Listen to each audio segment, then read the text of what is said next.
और कुरान की तिलावत तहज्जुद के वक्त एक सफ़ा भी अंदर देखकर करनी चाहिए। एक सुपारा पढ़े तो बहुत बेहतर। जितना मैं आपके सामने कुरान का तर्जमा और इसका जो विवरण मैं कह रहा हूँ ना, इससे कहीं गुना ज्यादा अल्लाह आपको जहन में समझाए। तहज्जुद का वक्त ऐसा है, आदमी खाली होता है, उस वक्त फरिश्ते पहले आसमान पर आते हैं हमारी दुआओं को सुनने के लिए, हमारा कुरान सुनने के लिए। और उस वक्त कुरान, चाहे हमारी ज़बान गुजराती है, हमको अरबी नहीं आता है, लेकिन समझाने वाला कौन है?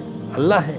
अल्लाह किसी को समझा दें तो किसी के बाप का कोई इजारा भी नहीं है कि कोई ठेका थोड़ा लिया है कि भाई इनको क्यों समझाए। दुनिया में हजारों ऐसे आदमी गुजरे हैं कि पढ़े लिखे नहीं थे, लेकिन आप आयत पढ़ो तर्जुमा कर दें। वो अल्लाह का दिया हुआ है, तो कम से कम हमारी गाड़ी तो सही चल जाए। इसलिए तहज्जुद का एहतिमाम करें, अपने घरों में भी करें और अपने दोस्तों में भी, और जवानी में करें। बुढ़ापे का इंतजार न करें। मुझे अब तो जवान जा रहे हैं, जवानी अल्लाह ने दी है, इसलिए दी है ताकि अल्लाह के सामने लंबे सद्दे करें। राबिया बसरिया ठंडी के मौसम में ऐसा कहती थी कि अल्लाह तेरी रात कितनी छोटी है, एक सद्दे में फजर हो गई। एक ही सद्दे में फजर होती थी तो अल्लाह से गिला करती थी कि अल्लाह तेरी रात कितनी छोटी है, हालांकि सर्दी की रातें कितनी लंबी होती है। तो राबिया को अल्लाह ने इतना मलका दिया था। एक मरतबा इनके यहाँ मेहमान आए तो एक आदमी रोटी लेकर आया, तो रोटी को एक नजर देखकर कहा ले जा, कहा तुम्हारे घर के लेकर, मेरे घर की नहीं है, किसी और के घर की है। थोड़ी देर के बाद एक और आदमी आया, उसने कहा कि रोटी ले जाओ, तो ले जा, मैंने पहले ही कहा था। फिर दूसरा आदमी आया रोटी लेकर, एक नजर डाली का रख दे। तो वो खादिम था, उसने कहा कि राबिया वो पहले वाला बेचारा आया, उसको तूने निकाल दिया इसका। कहा मेरे मेहमान जितने हैं इतनी रोटियां नहीं थी उसमें, और इसमें इतनी है जितने मेरे मेहमान है। गिनीन तो इतनी थी जितने मेहमान थे।